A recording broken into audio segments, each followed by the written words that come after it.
Welcome to Did I Throw Enough Grenades? The Psychology of Destiny. In my opinion, I'm the least important person on this stage, so I want to quickly introduce myself. I want to share how this panel came about, introduce our panelists, and let them convey to you their favorite aspects of the Destiny universe that left them intellectually, emotionally, and academically in awe. To start, my name is Dr. Jared Kilmer. I'm a clinical psychologist with Respect Psychological Services, where I primarily provide therapy and assessment services to neurodivergent kids and adults, as well as folks in the tech and games industries. Last year, myself, the panelists on stage, and half a dozen others wrote a book together about Destiny as part of the Zeitgeist of Pop Culture series. This volume that we put together constitutes a collection of academic essays on the psychology and humanity found in one of the richest game universes we've ever had the pleasure of exploring. Today, we'd like to share with you a sample of mini lectures that highlight the passions and interests of the authors on stage. Before we get started, though, I'd love to introduce our panelists to you now. Hi, everyone. I'm Dr. Amelia Herbst. I am a licensed clinical psychologist at Respect Psych, so I don't have to go through the whole fun intro again. I'm also the vice president of a really small, very cool con in the Pacific Northwest called Geek Girl Con. My pronouns are she, her. I don't know, I'm going to add a fun twist to this that is going to probably throw Jared off. I'd like to say that I main as a warlock. Hello, oh shit, that was maybe a little close. I am Bjarge. I am a fifth-year PhD student at UC Santa Cruz, and I study storytelling in live service games. And I've now at this point written, I think, 5 academic papers on Destiny, which makes me probably the most prolific person on Destiny in academia, which is weird. And I main a hunter. Hi,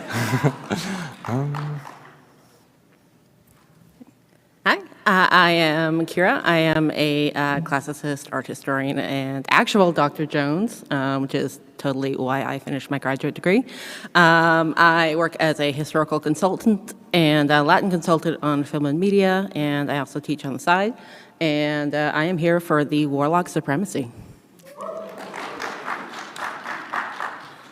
Hi, I'm Patrick Weiser. I'm a licensed graduate professional counselor with Creative Psychological Health Services. I do a lot of play therapy with kids, and I will continue the Warlock train rolling. I am here to represent all the well-locks. My name is Connor Napier. I'm a designer, a writer, and artist for Gemhammer. I'm not a clinician of any kind. I'm not entirely sure what I'm doing here at all. I am also a warlock, so I guess we just win.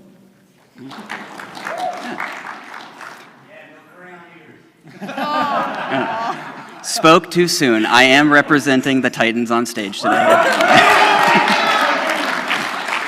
Yeah. Look at me, it's a power fantasy, and I love it.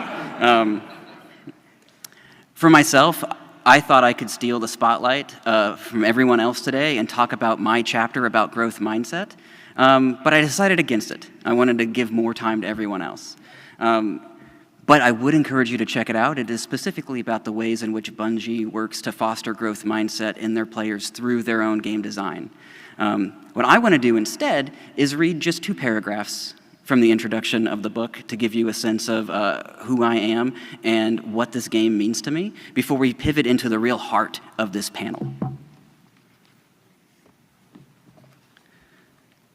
But I remember when I first got my hands on Destiny. It was fall 2014, and I had finally saved up enough money to buy that slick, white PS4 bundle with Destiny. Do you remember? It was so exciting to me. None of my friends had that model. They had the basic black one. I carried it out of the store. I placed it in the trunk of my car. I immediately opened the box to remove the copy of Destiny, because in truth, I was only interested in the console. I didn't want the game. I already had plans to get rid of it. Next door, there was a GameStop. I walked straight in, requesting to sell a copy of the game I had no interest in playing.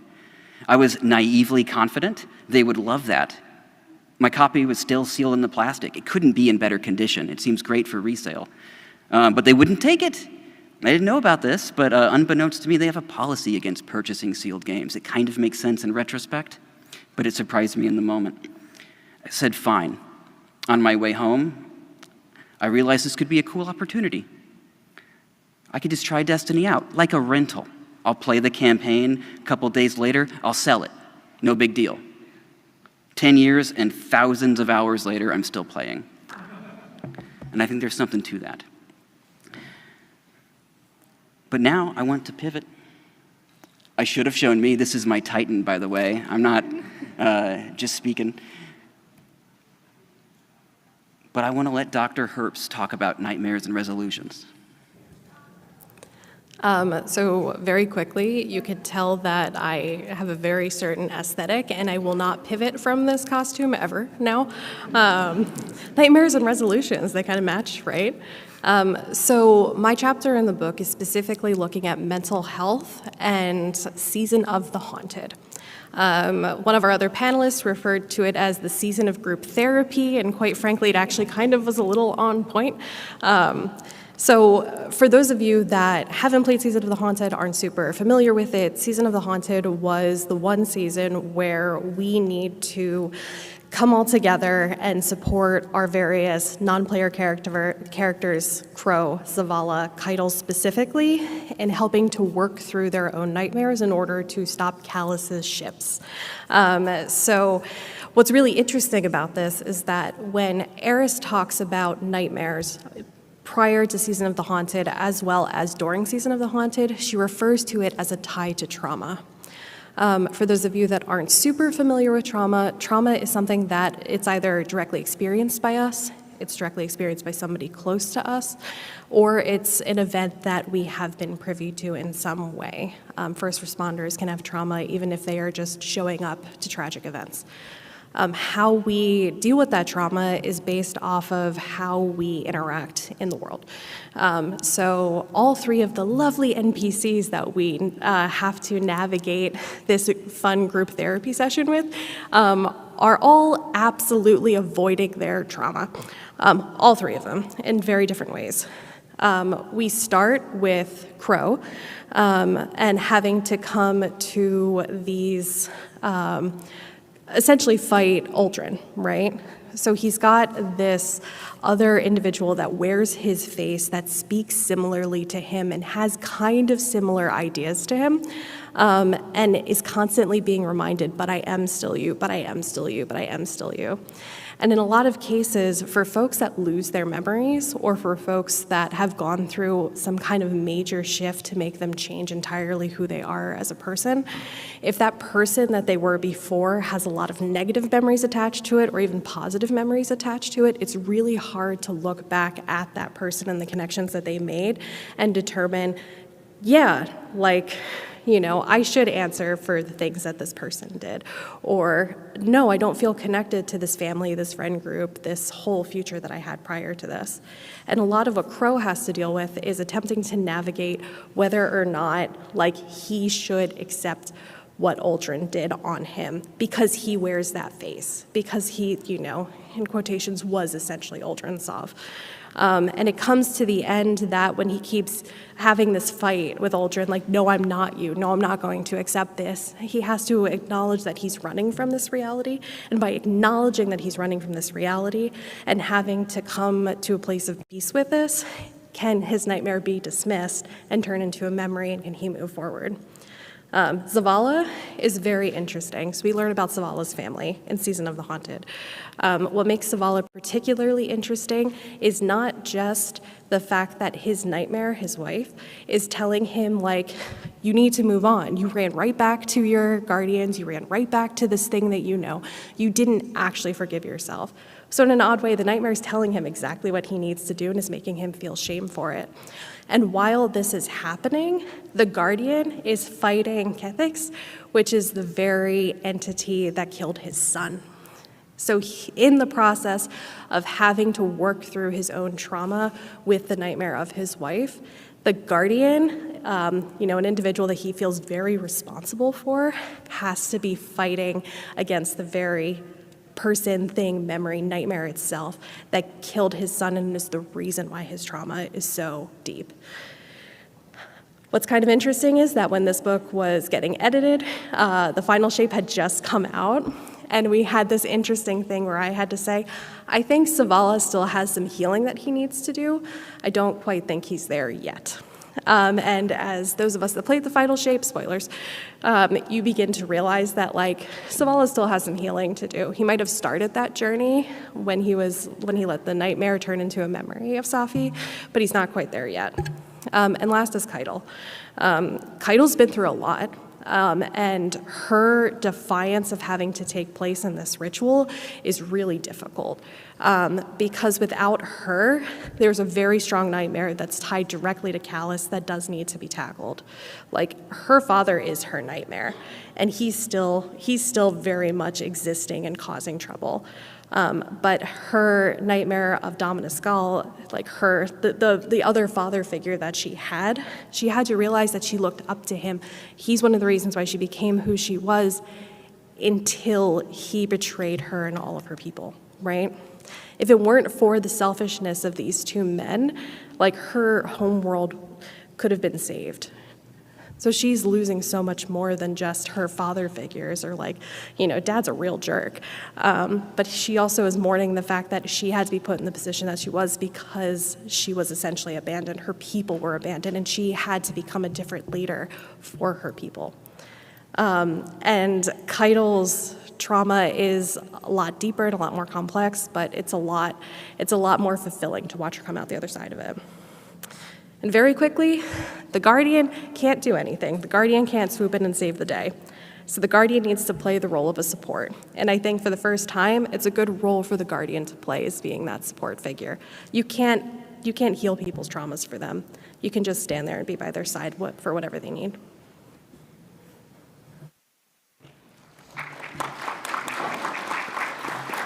Dr. Amelia Herbst, thank you. All right. My chapter is about this little piece of text that appears when you enter damage phase in the Atheon fight, which says, Guardians make their own fate. And in this chapter, I talk about just how true that statement is across the entirety of Destiny. It is present in the fictional narrative, of course, but it's also present in the story of the community and the meta-narrative of the game as it's developed over time. I make the claim in this chapter that the fictional themes of the game, the story of the Light and Dark saga, as we've seen it, is sort of echoed in this meta-narrative. During the last 10 years of Destiny, the story of the players and our many exploits have been interwoven with the fictional narrative. And this is obvious in community moments like the Loot Cave or the Bagel 4K 999 moment, which literally get referenced by the lore. But I also mean this in a more general sense. And to understand what I mean here, we need to go into a little bit of the aspects of Destiny's development and its narrative. I'm not going to spend too long on the history of Destiny. You can read the chapter if you want to know more, but I want to highlight a few things. The most important of this is the idea of when Destiny was announced early on, we became aware of the 10-year plan. Partly through ambitious marketing and through a literal leaked production plan with Activision, showing how they had an actual plan for Destiny's development for the next 10 years. Bungie positioned this as more than a single contained experience. They were promising it's going to be a persistent living world that was going to evolve over the next 10 years. They promised that all our guns would have a story behind them. There were going to be reasons to check into the game week over week.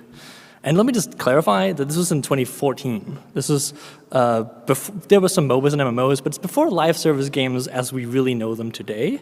It's 3 years before Fortnite, 3 years before battle passes, before we all hated loot boxes. The audacity to think that players would still be interested in Destiny 10 years after, before the game was even out. Well, here we are. Now, it won't take long for most people to point out that the 10-year plan lasted about 2 years. Taken King came out on schedule, but then Destiny 2 came out a year later than planned, and then the next 3 games in the Destiny franchise never came out. Sorry, Activision. The story of Destiny's development is one of ups and downs. Destiny Vanilla was, as most people who played it remember, pretty rough. Taken King, pretty good.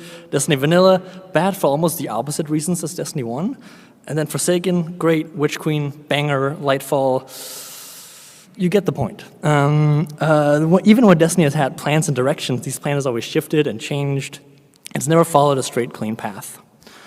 Now next, I need to describe a little bit of Destiny's fictional theme, specifically the story of the light and the dark. It's going to be heavily simplified, I'm aware if there are lower people in the audience. But the very short explanation is the light is a force of growth. It creates life in complex shapes, while the dark is a force that culls and destroys that which is too weak to survive.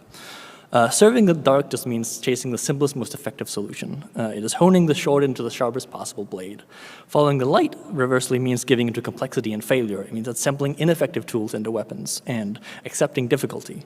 If we follow the darkness to its ultimate conclusion, we get the witness wanting to create the final shape, where everything is pristine and unchangeable.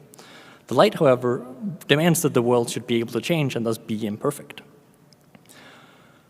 As players, we often talk about the evolution of Destiny as if we wanted to reach a better, more improved version of itself. It is easy for us to imagine a closer to perfect Destiny with eternally evergreen content, with new raids and dungeons and activities every month, where the PvP is balanced, and one that caters to both the hardcore raiders and the most casual story enjoyers. However, that's not what we have, and it's not what we're getting. A shape that is both complete and ever-changing is a paradox. If the past years of seasonal Destiny has shown us one thing, is that we are not approaching any kind of form of an idealized form of Destiny. The seasonal content over the past many years has been pretty messy, I think we can agree. It's as varied in quality, it is inherently ephemeral, a bunch of important story moments are just gone. It was not part of the 10-year plan, and I know for a fact that developers would like to keep it in if they could have. And now they're throwing the whole seasonal model out to try something else. In other words, Destiny's seasons has not made Destiny a sharper version of itself, but a more complex one. Each season has reinvented what a season could be. It took mechanics or areas from raids and turned them into story missions. Let us be pirates and cowboys and subsea explorers. This makes me make this perhaps a bit ludicrous claim that the creation of Destiny follows the logic of the light, not the logic of the dark. Destiny has increasingly shown that it is not achieving or pursuing a final shape of Destiny. Instead, it is constantly needed to reinvent itself and constantly regrow into new forms and shapes. The community has always wanted the game to be different from what it is at its present moment. When it's too confusing, it needs to be simpler. When it is too simple, it needs to be more mysterious. Destiny has been walking this tightrope since the beginning, and the fiction tells us that we will never reach a perfect state. We literally stop the final shape from happening. And in the greatest irony of all this, we did see a conclusion to the 10-year plan. Through a vastly different road than we could have predicted, we did get to a point where Destiny's narrative did conclude roughly 10 years after it started. So maybe there's just a little bit of the dark in there as well. And within all this messy development, we have us, the players. And the players make their own fate. Because the true power of the light and the dark is that we all have the ability to change Destiny. It's important to remember that the light and the dark are other literal forces in the world that grants us our abilities. And this is meant very literally, when a warlock uses Chaos Reach, they are literally using the light to bend physics to their will, and we call this a paracausal effect, because it defies the expected cause and effect of physics. And as Guardians, we just bend the rules of causality. When the text, Guardians make their own fate, appears in the Vault of Glass, it is because we as Guardians, literally and fictionally and mechanically, use our supers and grenades and our abilities to break the logics of physics, and the Vex just can't handle that, so they lose. And this is echoed throughout Destiny. When we as Guardians and players change the world, we do it because we're paracausal. And I can't help extrapolate this out to the larger meta-narrative of the game and all the different ways we've also changed the game. And I think the moment that encapsulates my point the best is one of Destiny's greatest and most silliest moments, which is a weekend the community is after named the Craftening. In the weekend of 15th to 17th September 2023, players discovered that they could use the crafting system to create weapons that should not exist. For example, you could create a shotgun with the frame of an assault rifle, leading to a gun that shoots as fast as an assault rifle, with a spread of a shotgun with every single shot. This is quite broken, as you can imagine, and this is a relatively benign example compared to what people could make. This completely upended the entire play experience of every single player. Every PvP match, every raid, every strike, every activity any player did with any other player, even if you weren't using these weapons yourself, someone else were, and they were going to kill you. For a weekend, Destiny was just a different game. In a way no one had planned, Destiny's fictional themes, perhaps even the original promise of the early marketing, was fulfilled in a tremendously silly way. For a weekend, every gun was a story. For a weekend, the players made their own fate, took the systems of the game into their own hands and crafted ridiculous things. The crafting is perhaps the most paracostal event in Destiny's history. Moments like these are how we make our fate in Destiny. They're the moments when the game is something more than a piece of software, or more than a fictional narrative. They're the moments when we cause the game to change because of what we do. The moments like when we shoot into a cave, when we kidnap Sir, when we bring the Prometheus lens into the Crucible, when we realize the drop rate of perks on weapons is not entirely random, when we go into a raid with 12 guardians, like lunatics. When we do all those things, we make our own fate. Thank you.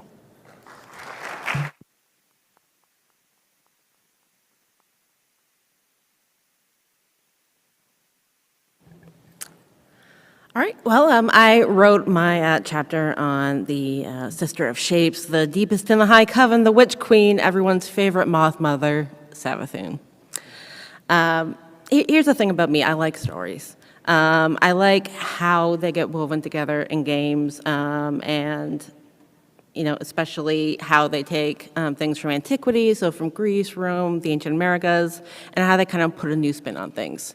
So, of course, when I saw a ridiculously powerful, very cunning god of intelligence, I went, oh my god, that's Athena. And that's basically what my chapter is about.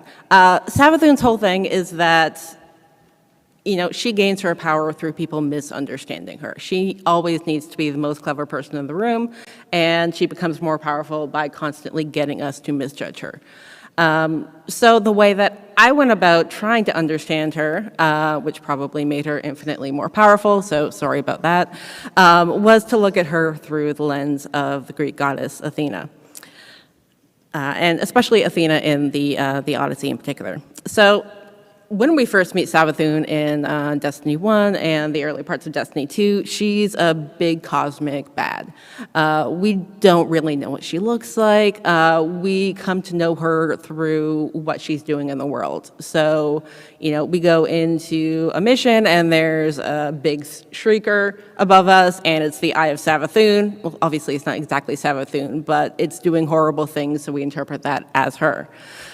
She is literally unable to be understood at that point. All we can do is conjecture. And it's not until we get to the season of the hunt when she actually becomes a character with motivations that can be analyzed and understood. When she's talking to Morozov, she could as well be talking to Athena. So she says that, I thought that you were a powerful, competent woman plagued by a difficult relationship with her family, weaving long-spun schemes across the bow of time. Athena, in particular, is the goddess of wisdom, of cunning in the Greek world. She is the goddess of weaving, not just cloth, but also stories. As Mechanidas, she's the goddess of inventing, and in one poem in which the poet was not too happy with her, she is Athena Apaturia, the deceptive one. So we're already starting off with a lot of names that are very similar. And the big thing about Athena in the Odyssey, and just a quick show of hands, how many people have read Homer's Odyssey here? A good portion of you. Okay, so I never know what they're assigning in high school anymore. So basically, the Odyssey, we've got this dude, Odysseus, who's been fighting in the Trojan War. He makes a series of really, really bad choices, pisses off the gods, ends up taking 10 years to get home. On the opposite side of that, we've got his son, who has been languishing on his home island of Ithaca without a father. His palace is being taken over by a bunch of really rude guys who want to marry his mother, and Telemachus, the son, is just kind of stuck there. So that's the Odyssey. It's the story of Odysseus coming home and the story of Telemachus becoming a man who is able to stand by his father. In the Odyssey, Athena plays both a character and a god. So she is the god that is directing all of these events, but she is also a character who takes on the form of one of Odysseus' supposed friends and actually like guides Telemachus through his own hero's journey to become what he needs to be.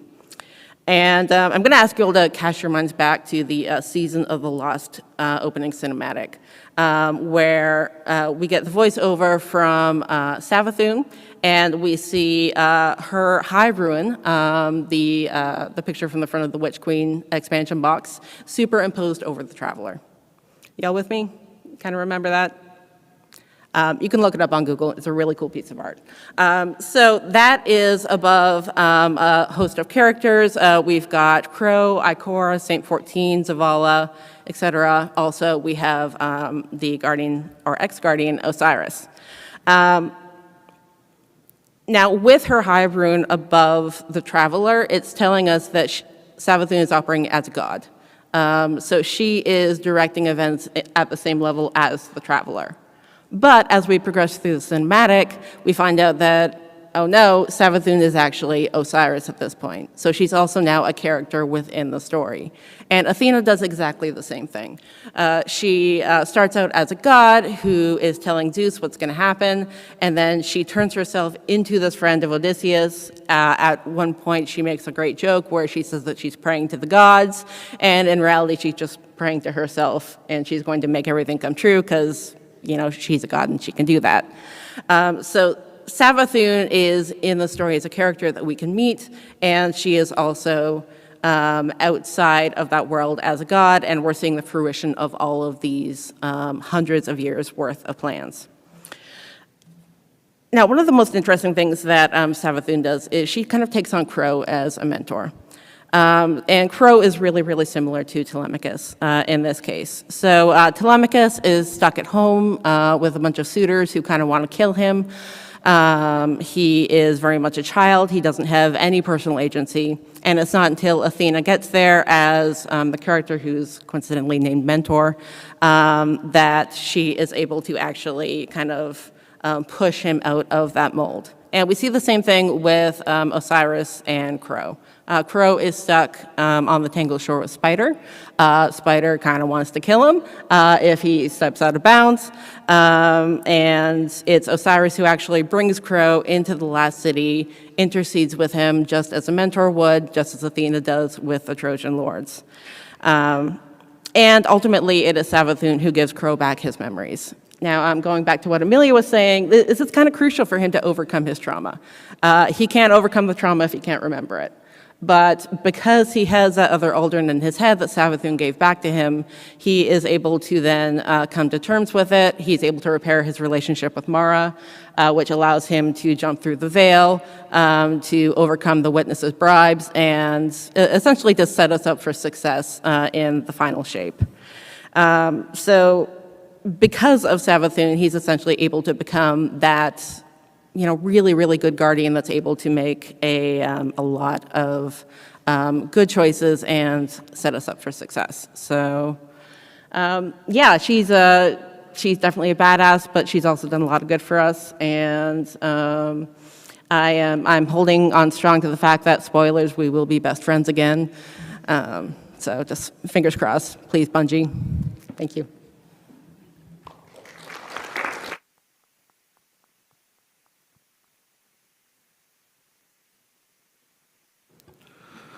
Alrighty, so I'm here to talk to us about the end game of Destiny, and I'm not talking about fashion because if you look at my Warlock, that is clearly already solved. So we're talking about raiding and Destiny. We're going to break it down to really what the core concepts of raiding are. Raids are 6-player endgame activities with various puzzles, boss encounters, and unique mechanics. Most recently, we had Salvation's Edge come out, and we had to deal with basic high school geometry, the horror. And these raids give us unique loot. We get randomized drops for armor, weapons, a chance at a unique exotic weapon, And cosmetics like emblems, seals, and then even outside of the game, something I think Bungie does really well is give the opportunity for real-life swag, like raid jackets, rings, right? But we're not here to just talk about raids. We're here to talk about the contest mode raid. And contest mode is very special in that during the first, now 48 hours of a raid, you can challenge something called contest mode and compete in the contest mode raid race. This is happening at a fixed power level, so hobgoblins will one-shot you, and that's something you just have to deal with. You have no knowledge of the mechanics. You have to sort of figure those out for yourself. And you're racing against a bunch of other really powerful fire teams to be the first one there and raise that coveted raid belt. Now, what's really special about raids is it's the perfect crucible, let's see what I did there, for several social, psychological concepts and interactions between teammates, and we're going to focus on mainly those interactions between teammates today. Now, I'm only one person, and I have interactions with my fire team, but I wanted to see what other people thought, and so who better to ask than Dado, who is very well known in the Destiny universe, and Saltagrepo, who is a 4-time world's first raid winner. And so I did 2 interviews with them and sort of got their experiences of what do you look for in a fire team member? What are the highs and the lows of doing a raid race? With tens of thousands of people watching you, what added pressure is there to perform well? For Saltagrepo, he was at one point competing for back-to-back-to-back titles. What added pressure is there for him? One of the big pain points that they discussed was misaligned expectations. And what I mean by that is, imagine I'm going into a raid race with a fire team, and I want to try and complete this raid as fast as possible and get a good placement in the raid race. Whereas there are 2 or 3 people in my fire team who don't necessarily feel that same way. They want to look around at the beautiful skyboxes Bungie's created, learn the mechanics at their own pace, and just sort of take it all in. That's just conflict that's waiting to brew. And so what I suggest is having this sort of session 0, sort of like D&D, where you get together with your fire team and you say, hey, we all need to come together and agree on this is how we're going to approach this raid race. Are we going for a high placement? Do we just want a contest cleared, get our emblem, get the heck out of there? Or are we going to go in, see how far we get, and have that be the end of it? Have everyone on the same page. Otherwise, there's going to be, your general group cohesion is going to be disrupted, and you can't have that in a contest raid. Another big thing is meta communication. And what that is expectations regarding how to communicate and interpret each other being established in advance. So if I'm in the middle of a heated encounter that might be timed, or we're really close on this 3rd damage phase, not quite sure if we're going to make it, and I'm getting a little angry, my voice is getting raised, having my teammates know that I'm not mad at you, that's just sort of how I'm processing, and that's how this encounter is going. And at the end of the day, we're all competing for the same goal, and even if I'm coming across a little angry, we're not harboring any negative feelings at the end of the day. Successful fire teams are honest fire teams. They're honest with each other, and you can treat wipes or restarts as learning experiences. What went wrong here? Does someone not fully understand an encounter? Is this a teachable moment? Also looking at social psychology, and specifically role theory. If you look at individual encounters of raids, by enacting roles, we sort of exchange relationships with each other and build a dependence that's essential to success. And what I mean by that is, maybe there are 2 or 3 people who have to take a crystal and shoot it at each other to get a boss's shield down. What are other people doing during that? Some people are dedicated ad clear, right? That's just their job. They're set to go slay. And the people who are doing the mechanics won't succeed without the people who are doing ad clear successfully. And the people who are doing ad clear won't get the encounter beaten unless the people who are doing the mechanics do their job successfully. So they build up on each other. I know as a warlock, right, my job is to be support. I put a well down, I have div, I'm gonna make sure everyone's healthy, that's my job. And then I'll take a sec to talk about my fire team specifically. We take it as a marathon and not a sprint. And I'll take us to the Vow of the Disciple raid for a moment. This was the raid that took the contest mode experience from 24 hours to 48 hours due to a bunch of error codes that were happening in the beginning. People were getting DC'd at the end of encounters and having to redo them. And that happened to my fire team. We had to do Caretaker, I believe, 3 times before we were able to move on to Exhibition, which ended up being a pretty grueling encounter. Eventually, we get to Rolk, and that was just a stopping point for us. We slammed our head against Rolk's foot for probably the better part of 7 or 8 hours until Bungie made an announcement that due to the error codes, they were going to extend the raid race from 24 to 48 hours. And what that allowed us to do was the smartest decision we made all night, is go sleep. We said we'd come back in the morning and we'd try it again. And then surely enough, 2 or 3 hours after we woke up and we gave it a fresh run, it was done. And so balance is another thing I want to emphasize here. You have 48 hours now for each raid that has come out since Vow of the Disciple. And it's a marathon, not a sprint. Take time to go grab dinner. Take time for bathroom breaks.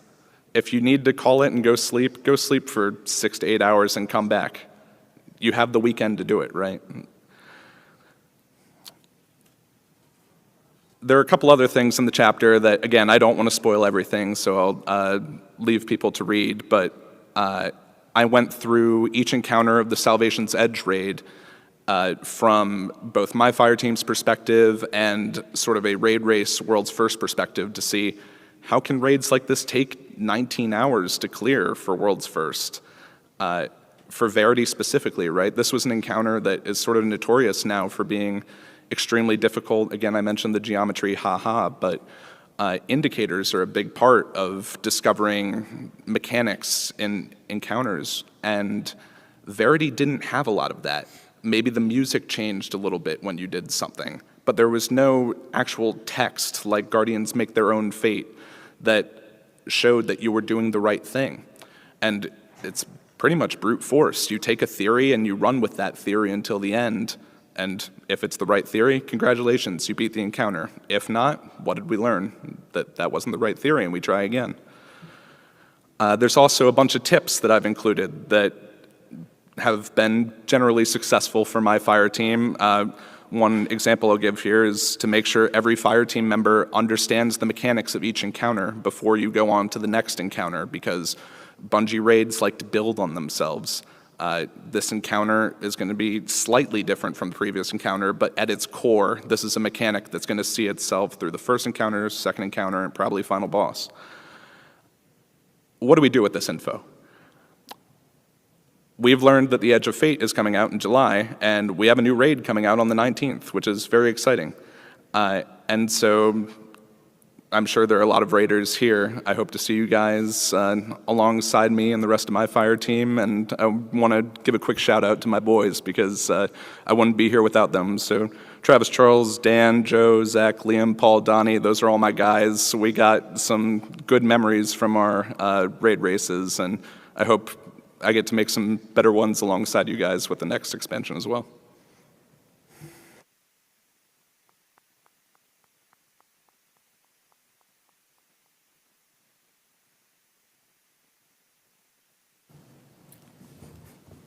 We joked earlier about it saying Godslayer on there after the, and I was right. You were. Sorry. My chapter, Immortalia, is it starts off just talking about the Jade Rabbit, and you're probably like, why? What does that matter? So it's just a gun in the game. What does that have to do with anything?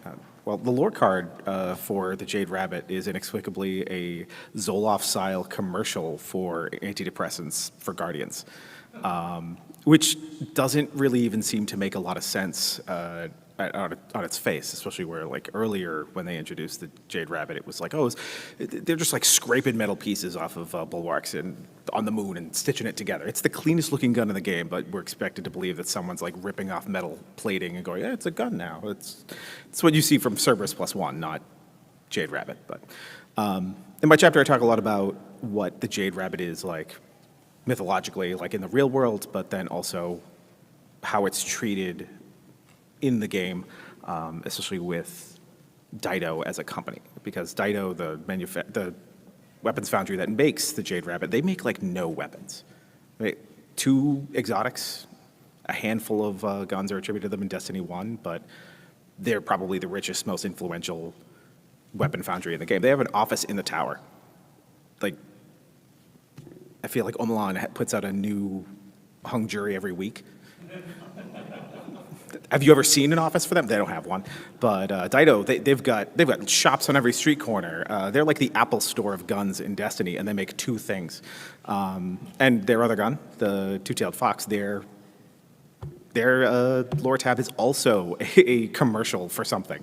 And every little title card, every little lore bit that you get from them, it's always a commercial or something about excellence. It's like buying a Mercedes, but it's a gun. So for me, when we first started talking about this, it was the first thing I mentioned, because it's weird that they're talking about this antidepressant for Guardians. And as those of you who are Guardians, well, why would they even need that? Guardians heal from any wound. They're gods, essentially, but they're not. They're demigods. They heal from any physical wound, but not any mental wounds. And we see that a lot in the game. Amelia talked a little bit about that for her chapter. But what I talked about a lot in this was about how... Sorry, I just died there. It's been a long week. Like, in the real world, soldiers have a lot of PTSD, and they experience a lot of things that gives them a lot of anxiety, depression, things like that. Guardians live for centuries. We look at Shaxx, we look at Zavala, we look at Saladin, and some of them are hundreds of years old, and it's a continuous fight. Our Guardians, even if you've been playing since like Alpha, we've been at this for 10 years, and we've been limping from war to war to war. It never ends. So when you consider that, real-world soldiers experience maybe 5 to 10 years of real combat time, and then like these people are going on for centuries, going from, well, we finally took care of the Vex. Hive. Oh, okay, all right, let's go do that now. They must be experiencing similar problems on a much grander scale. There's also a finite number of ghosts, which means there's a finite number of Guardians. So what I kind of put on my spinfoil hat and dived into was why would Dido want to make antidepressants for Guardians? And what are they really doing there? And it really went right back to the Jade Rabbit, and how the Jade Rabbit really is like telling you exactly what they're doing and what it is. And in mythology, the Jade Rabbit is a being it is a rabbit that is making pills for the gods. It's the pills that make them immortal, but in this case, they're making the pills for the Guardians. And one of the things that they say is, and I'm just going to read out of it because I haven't memorized it, but one of the side effects of the drugs is side effects may include dancing, salty behavior, and acts of group heroism. And that's obviously Bungie, like winking at the camera, like it's you. You're the Guardians. You're the ones engaging in that. But you got to remember that this is like a commercial in the world, in the lore, in the real game world. That means that we are all taking those drugs. And I don't know where or how that's happening in the game, but the implication there is that, all the Guardians are doing this. Because whenever you go into the tower, what is everyone doing? They're like jumping off buildings and dancing, and Eververse gave them a thumbs up. And they're engaging in that exact behavior. So when they're saying, oh, this is the side effect of doing that, well, that seems to be implying that they're all taking the drugs. And why would the tower want that?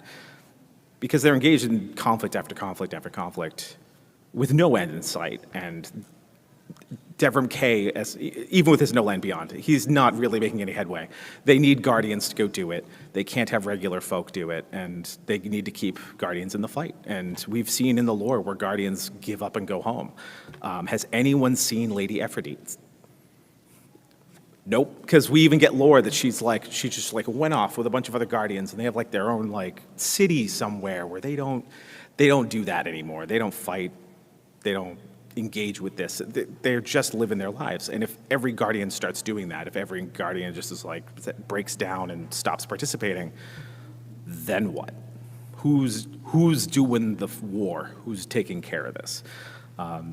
So deep dive, there's a lot of Post-it notes and string going on in my chapter, basically getting into the theory behind the idea that they're not really a weapons manufacturer. They're like a pharmaceutical company keeping the Guardians in the game, making sure that the last city has the Guardians fighting the war, not just to keep everyone going, but they're not like sending regular folk out to collect glimmer. That's what Guardians do. Guardians go get resources and bring them back to the city.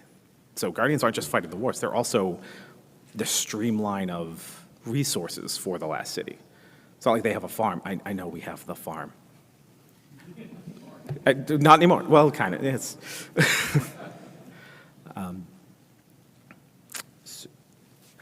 I accidentally hit pause on my timer. I don't know if I can keep going. Okay. And then I said that, and then immediately trailed off. Yeah, so I in the chapter, I also get into individual Guardians and some of the things that they experience and examples of Guardians that, as they sort of go along, they experience different traumatic events, and we see that play out throughout their character arcs, especially with like the Drifter.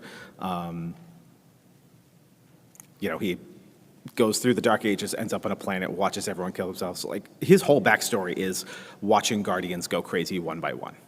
And it happens often enough in the lore. And then we also have, oh, golly. I can't believe I blanked on this again. Sorry. I'm terrible.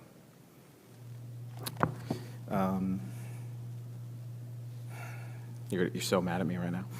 Shayura's Wrath. Shayura, like, her whole story for Trials of Osiris is just her descent into madness and then her redemption. And even there's an entire like group of therapists that are like trying to help Guardians cope. And what do they do with Shayura? Shayura was hunting Guardians down one by one and killing them en masse. And what do they do with Shayura? Let's put her in a 6-month program and then send her right back out into the game. Let's send her right back out to keep on killing aliens. So it seems very clear that even the Vanguard, like their goal is to keep Guardians back in the fight at any cost. So having this weapons foundry that has massive amounts of capital for a weapons foundry that makes no guns, the idea that they're actually just making drugs that are keeping you out and going seems very likely to me, at least.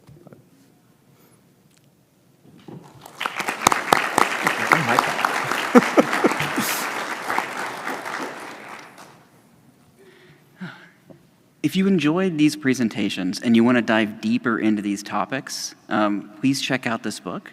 We have other topics as well, such as I have 42,000 hours of Destiny 2, and I love that for me. Hold the Salt Guardians, which is a chapter about finding community of like positive-minded individuals. A chapter on fostering a growth mindset that I alluded to at the beginning of this presentation. A chapter on moral disengagement and re-engagement, really analyzing our relationship with the fallen, called You Are My People. A chapter called Don't Hold Your Breath, which is about staying regulated and grounded in a high-pressure situation like the Crucible, and maybe one of the best descriptions of what happens to our bodies when the fight, flight, or freeze system kicks on that I've ever heard. This book is absolutely free. You can go online and download it. Or if you like books as trophies, by all means, order a copy. Put it on a shelf. I prefer a physical copy. Also, please, take the PAX panel survey. If you think we did a good job today, if you want to hear more talks like this in the future, let PAX know. And lastly, we're going to be getting out of here in about a couple minutes, but we will be out in the hallway and down the way just past the escalators, where there'll be like a little seating room if you want to come up to us and ask questions directly. With that, thank you all so much for coming to our panel.